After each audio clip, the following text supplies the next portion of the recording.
Hai semua, selamat datang di Synergy, talk show yang akan menemanimu untuk tumbuh dan berkembang.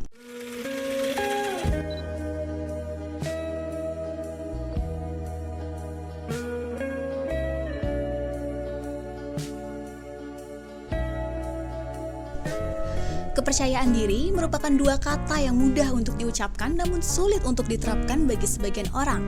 Dan kali ini kita kedatangan dua narasumber yang keren banget. Salah satunya merupakan pemenang dari Tirta Yasa Debating Competition dan satunya lagi merupakan content creator dengan tema self-growth, self-improvement, dan juga confidence. Kita sambut, ini dia narasumber kita hari ini. Hai. Oke, karena ada pepatah tak kenal maka tak sayang, kita kenalan dulu kali ya. Boleh nih, kakak-kakaknya kenalan dulu.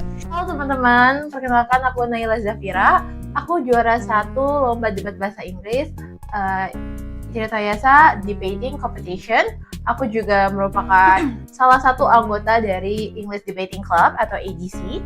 Dan aku juga dari jurusan ilmu komunikasi. So, salam kenal! Hi guys, aku Viola Octavia and I'm a content creator on YouTube.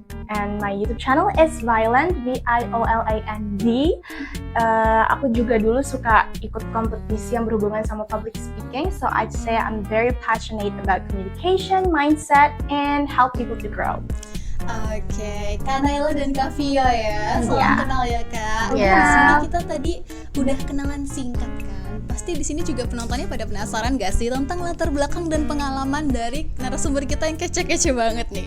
Kayak Kak Naila tadi kan juara 1 Tirta Yasa Debating Competition. Itu kan dalam bahasa Inggris ya Kak kalau nggak salah dalam ya. bahasa Itu Inggris. gimana sih perasaannya ketika mengikuti lomba dan juga ketika memenangkan lombanya tuh? Apakah gugup gitu kayak deg-degan atau enjoy? Well, actually, of course, I had a nervous feeling, of course, but in the same time, I also enjoy. Jadi waktu itu tuh sebenarnya persiapannya kurang banget dan itu sebuah rahmat juga sih, kayak tiba-tiba kita jadi juara 1 gitu. Waktu itu aku sama partner aku Lulu, dan Lulu aku tuh baru kenal sama Lulu tuh di minggu yang sama, di minggu kita lomba gitu. Dan kalau misalnya tahu sebelum lomba kita tuh cuma ketemu sekitar 2 kali. Pertama itu face to face, tapi belum terlalu dekat.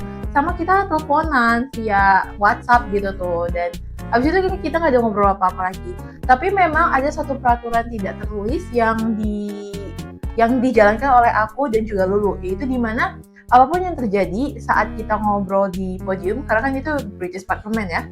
Pas kita ngomong di podium, apapun argumen atau poin-poin yang akan kita sampaikan, itu harus kita lakukan percaya diri. Dan memang harus benar-benar nggak usah mikirin, kayaknya ini bakal salah, atau ini bakal bikin poin kita kurang, atau apa, nggak usah. Jadi, everything happen, you just let it happen. And of course, setiap kita mau maju ya, mau mengutarakan pendapat dan lain-lain, aku sama Lulu selalu salaman, dan aku pasti bilang ke Lulu kayak, I trust you 100%. And Lulu also do the same thing. She hold my hand and say like, I trust you Naila 100%. Itu sih. Oke, jadi ada gugup-gugupnya dikit itu Ya, ada. ada. Tapi karena baik dari Kak Naila dan partnernya itu sama-sama percaya diri dan juga percaya satu sama lain, jadinya enjoy aja gitu. Iya, ya, enjoy Kak. juga. Gugup, enjoy juga in the same Oke. time. Kalau dari Kak Vio nih Kak, menarik banget nih karena tadi sempat disinggung kalau Kak Vio ini kontennya tentang itu ya, tentang confidence, self growth dan juga self improvement. Itu kira-kira kenapa sih bisa kepikiran untuk angkat tema itu dan kira-kira pembahasannya biasanya apa aja sih untuk konten-kontennya itu Kak? Oke, jadi di YouTube channel aku tuh aku biasanya membahas sama hal-hal yang berhubungan dengan kehidupan sehari-hari, kayak misalkan insecurity, anxiety gitu ya, dan lain-lain. Sebenarnya alasan aku bikin itu adalah dulu aku pernah ada di fase yang dimana aku benar-benar gak percaya diri sama sekali gitu. Aku benar-benar I felt so lost, I didn't know what I wanted gitu kan. Dan aku banyak belajar hal gitu ya dari proses itu, dan aku tahu di luar sana banyak orang-orang yang sedang mengalami hal yang sama. And I want you guys to feel less alone in the process, so that's why I made that YouTube account. Oke, singkatnya karena Kak Vio merasa relate gitu ya Betul dengan sekali. temanya itu, tambah juga kayak ingin meningkatkan kepercayaan diri dari penontonnya Kak Vio gitu ya. Oke, ngomong-ngomong tentang kepercayaan diri nih, sekarang kan banyak banget perempuan yang merasa insecure karena adanya standar kecantikan gitu kan. Menurut kalian kenapa sih standar kecantikan itu bisa bikin perempuan gak percaya diri? Well, actually ya aku mulai duluan. Actually, I think karena kita tuh sebagai perempuan terpapar oleh kecantikan tuh bahkan dari sebelum kita lahir. Kayak let's say ya, kita perhatikan di lingkungan kita, ketika ada seorang ibu mengandung anak dan janin yang dikandung itu kayak ini kayaknya perempuan, pasti banyak sekali para tetua, saudara, teman-teman tuh menyarankan kayak minum air kelapa, makan apel dan lain-lain gitu. I mean secara gizi ya itu bagus gitu. Tapi goals utama dari mereka itu adalah supaya anaknya terlahir cantik. Jadi ketika ada ibu hamil yang melahirkan anak perempuan, doanya itu adalah semoga anak ini cantik. Kedua, ketika kita masih bayi, kita lihat ya baju bayi untuk perempuan dan laki-laki, bahkan sampai kita udah dewasa gini, baju perempuan itu lebih bermacam-macam gitu daripada yang laki-laki gitu. Dan lebih cerah, lebih banyak motifnya, lebih banyak jenisnya gitu. Bahkan beberapa acara tuh ada dress code yang khusus untuk anak bayi perempuan gitu. Lalu ketika kita di masa anak-anak ya, kita kan suka nonton kartun gitu kan ya, kartun, animasi gitu. Tokoh protagonis selalu cantik, kurus, putih, selalu bertampilan seperti itu. Sedangkan tokoh antagonis itu selalu tampilannya gendut, rambutnya gak lurus, kulitnya lebih gelap, dan lain-lain. Lalu ketika kita masuk kuliah, kayak kita kuliah dan kita mau kerja nih, di usia sekarang 20 gitu kan, selalu ada kata kayak persyaratannya harus berpenampilan menarik, atau kalau misalnya mau berteman kita berpenampilan menarik gitu. Secara nggak langsung kan itu bikin kita kayak ya berarti gue harus cantik dulu dong untuk supaya diterima masyarakat gitu. Karena ya gitu aja, sebagai perempuan pertama yang dinilai itu adalah kecantikannya. So I think that was the main reason why kita tuh kayak kecantikan dan perempuan adalah suatu hal yang tidak bisa dipisahkan gitu. Kalau dari aku sih yang namanya standar kecantikan itu bener-bener bikin perempuan kesiksa banget gitu. Mereka merasa mereka ini kecil, nggak cantik, tidak berharga karena tidak memenuhi standar kecantikan yang tadi aku bilang. Apalagi di sosial media itu kan kita lihat kecantikan tuh kayak ada template-nya tersendiri gitu loh. Sedangkan perempuan di Indonesia itu sangat bervariasi, bentukannya tuh beda-beda gitu kan. Yang seharusnya di sini beauty is so diverse kayak gitu. Cuma karena society keeps glorifying one type of beauty, yang ditonjolkan cuma satu tipe kecantikan aja, tadi banyak perempuan yang merasa mereka tidak berharga gitu loh. Nah, lucunya beauty standard ini kan seperti tren ya kalau menurut aku. Dimana tren itu berubah-ubah, bertambah. Jadi kalau misalkan kita ngikutin beauty standard tuh gak akan ada habisnya gitu loh. You will never be enough gitu. Oke, jadi kenapa standar kecantikan ini bikin perempuan gak percaya diri? Karena standar kecantikan ini kayak udah ditanam gitu ya.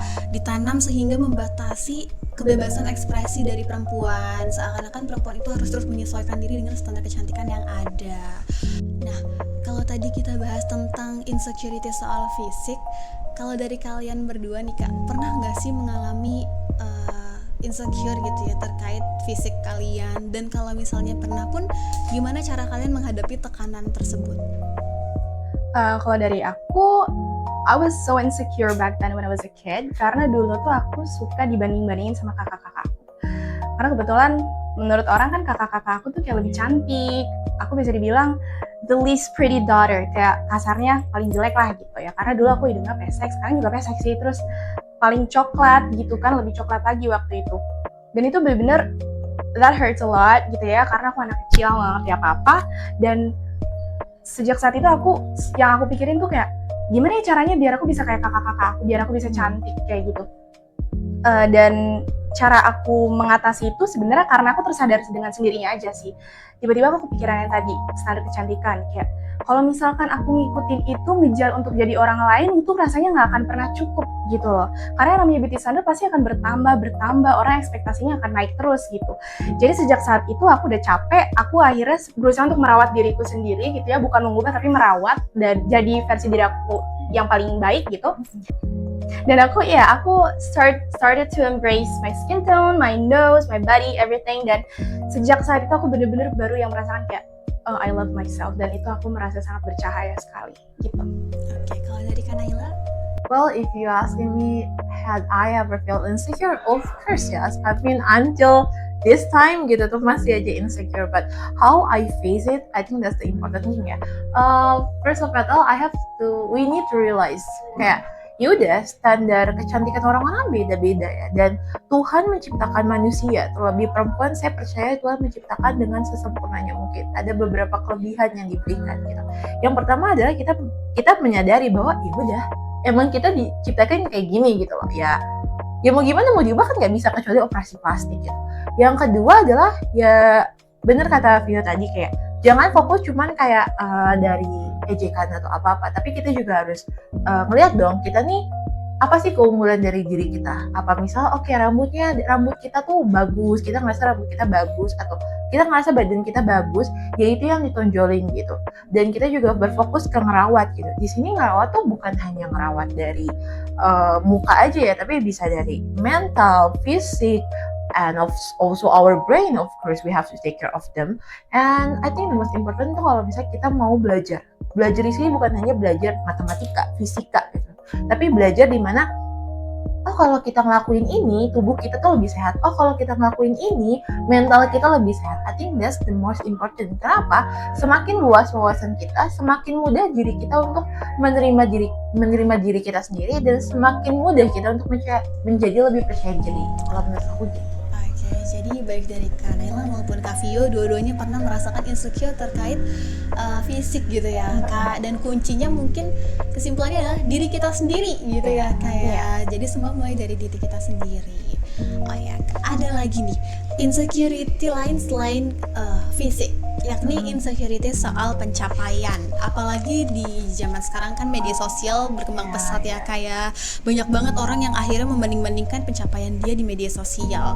Menurut kalian kenapa sih orang-orang itu cenderung membandingkan pencapaian dia tuh dengan orang lain, terutama di media sosial tadi? Well, I think ya kalau menurut aku, kenapa kita membandingin diri kita sendiri terlebih di media sosial, itu merupakan sifat dasar manusia. Pada dasarnya kita tuh dari kecil, dari kita lahir kita terbiasa, kita tuh harus melampaui sebuah sistem kayak sebuah batas gitu. Kayak misalnya dari kita kecil ya, SD, SMP, SMA, kita tuh dikatakan kita lulus atau sukses ketika kita sudah menyelesaikan ujian dengan nilai, waktu itu aku KKM 75 kalau nggak salah ya, 75. Kalau udah ngelewatin itu udah baru bisa lulus gitu, lulus kelas gitu. Dan waktu kita masuk ke perguruan tinggi also kita menghadapi beberapa ujian kan, ada SNBP, SNBT, mandiri gitu ya. Terus kalau kita lulus dari itu, ya itu baru kita bisa masuk kuliah gitu. Bahkan kalau kerja nanti lebih banyak lagi standarnya kan. Dan itu tuh ngebuat secara nggak langsung kita ketika ngelihat ada orang melakukan sesuatu, kita tuh membandingkan, dia udah seberhasil itu, gue udah berhasil seperti itu atau enggak gitu. Padahal kan definisi berhasil setiap orang beda-beda. Menurut aku dan kamu of course different. I think that's the reason gitu. Dan bahkan ya aku lihat di media sosial tuh kadang orang cuma mengekspresikan dirinya aja, tapi kita melihat itu sebagai sebuah pencapaian yang harus gue lewatin ini untuk dikatakan berhasil. Kalau dari Kak Vio? Sebenarnya aku setuju sama Naila tadi, mungkin aku nambahin aja, social media makes it easy to compare ya. Tapi yang perlu teman-teman ingat itu adalah orang posting sesuatu, upload sesuatu di sosial media itu mereka hanya menunjukkan apa yang mau mereka perlihatkan, bukan yang sebenarnya. Kita nggak tahu mereka struggling menghadapi apa, kita nggak tahu mereka pernah hit rock bottom atau enggak, kita nggak tahu. Jadi does make sense kalau misalkan kita membandingkan kehidupan kita dengan mereka, apalagi orangnya aja beda, perjalanan hidupnya beda dan lain-lain kayak gitu. Yang perlu kita bandingkan adalah kita dengan diri kita yang sebelumnya. Am I better than I was before? Gitu. Itu yang paling penting sih kalau kata aku.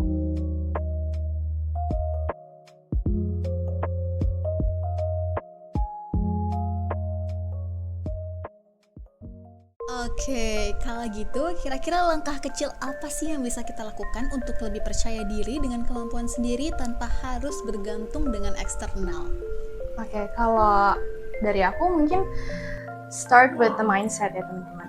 Kalau misalkan kita biasanya berpikir kayak, oh aku nggak bisa nih, aku takut nih, coba ubah dengan kalimat I'm learning, I'm still learning, kayak gitu. Kemudian stop waiting for validation gitu ya. Kita nggak boleh bergantung dengan pujian dari orang lain untuk memulai suatu hal gitu ya. Dan juga kita harus mungkin teman-teman bisa coba untuk melakukan hal-hal kecil yang bikin kalian bangga gitu. Misalkan as simple as kita lebih memilih naik tangga dibanding elevator, atau kita lebih memilih masak di rumah dibanding beli makanan di luar. Itu kan sesuatu yang bikin kita bangga. Nah, dari rasa bangga itu kita bisa jadi percaya diri bahwa kita bisa nih melakukan hal yang positif, progress lebih baik daripada yang kemarin kayak gitu. Dan yang paling penting itu stop comparing your chapter 2 to someone else's chapter 10, karena itu gak ada manfaatnya sama sekali. Yang ada kamu bakal terus-terusan merasa not enough gitu. Kalau dari Kanayla? Oke, jadi kalau misal aku gimana cara kita percaya diri tanpa pengaruh dari luar ya? Kalau misal dari Vio sendiri kan tadi mindset, right? Yep. So I think, and I have another thing too. I think it's the most important. You need to love yourself first. Kayak gini loh, kita nggak bisa melindungi diri kita dari validasi luar. Itu akan selalu ada. Even itu sekecil kayak kamu wangi hari ini, even itu sekecil itu, kita nggak bisa menahan diri kita dari itu. Tapi kalau misalnya kita sudah mencintai diri kita sendiri, even itu ada validasi atau enggak, kita akan merasa cukup sama diri kita sendiri. Kita harus bisa menjadi garda terdepan untuk diri kita sendiri gitu. Kenapa? Karena gini, walaupun kita dapat validasi dari satu dunia gitu, misalnya bilang kita enough, kita perfect, kalau kita nggak ngerasa diri kita cukup dan kita tidak mencintai diri kita sendiri, hal-hal itu tuh apa yang kita dengar itu hanya omongan belakang. Jadi yang paling penting adalah kamu harus mencintai diri kamu sendiri dan menerima diri kamu dulu gitu. Oke, jadi kita perlu ubah mindset kita menjadi lebih positif dan juga lebih mencintai diri sendiri. Kita tadi aku dengar dikit nih Kak Vio nyinggung tentang validasi ya. Validasi itu kan banyak dianggap bisa mempengaruhi kepercayaan diri gitu kan. Menurut kalian, kenapa sih validasi dari luar itu bisa mempengaruhi kepercayaan diri seseorang, dan apakah ada dampak negatif ketika kita bergantung pada validasi dari luar gitu? Boleh mungkin dari Kanayla ke Vio. Oke, I think I start first ya. Kalau misalnya validasi dari luar, apakah akan mempengaruhi kita? Yes. As a human, kita akan terpengaruhi oleh apa yang kita dengar, apa yang kita lihat, and that's normal gitu. Tapi yang salah adalah ketika kita validasi dari luar itu adalah sebagai kayak bukti atau pencapaian kita ketika kita melakukan sesuatu gitu. Apa dampak negatifnya? Dampak negatifnya kita jadi nggak percaya diri. Kita perlu pengakuan orang lain untuk merasa puas dengan diri kita sendiri gitu. Jadi yang penting sebenarnya bukan berarti kita menolak semua validasi orang lain. Kita tetap menerima, tapi yang perlu kita tekankan adalah validasi terpenting adalah dari diri kita sendiri. Tapi bukan berarti validasi diri kita itu adalah the most important thing in this world. Sometimes we also need to hear what people think about us, right? Karena kalau kita selalu ngedengerin diri kita sendiri, itu kita jadi kayak sombong gitu loh rasanya, nggak mau nerima kritik atau saran dari orang.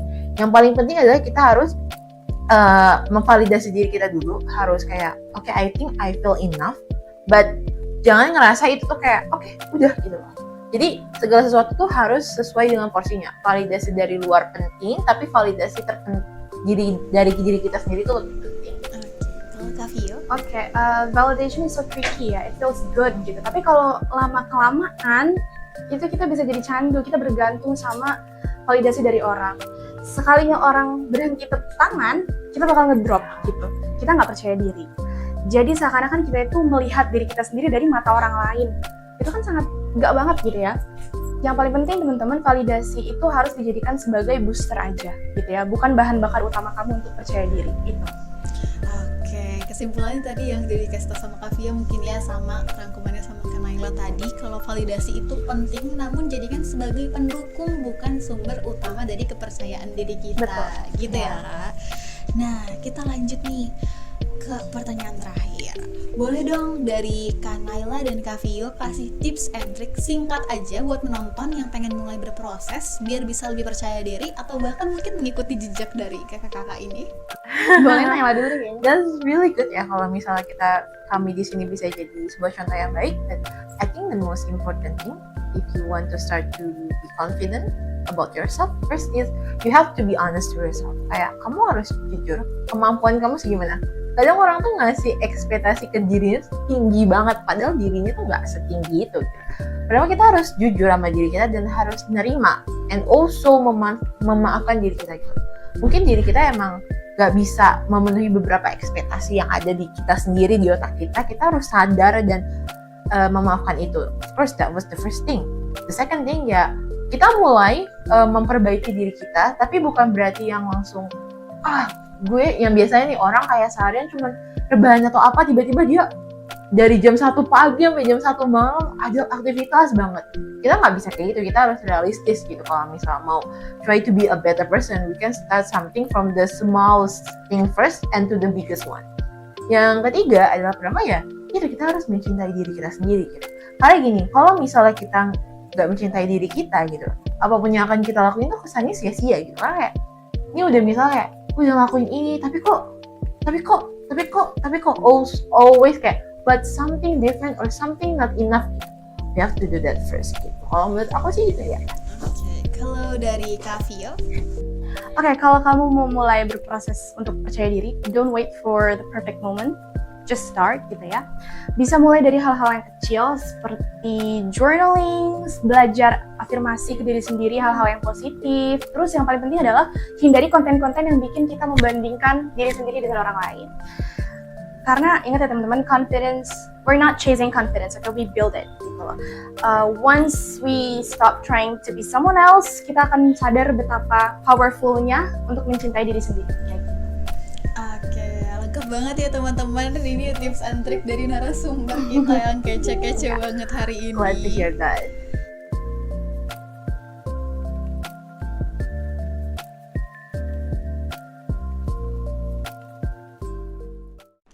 Hari ini kita diingatkan bahwa kesempurnaan itu bukan sesuatu yang dapat diukur berdasarkan komentar orang lain, pencapaian di media sosial, atau seberapa oke kita di mata dunia.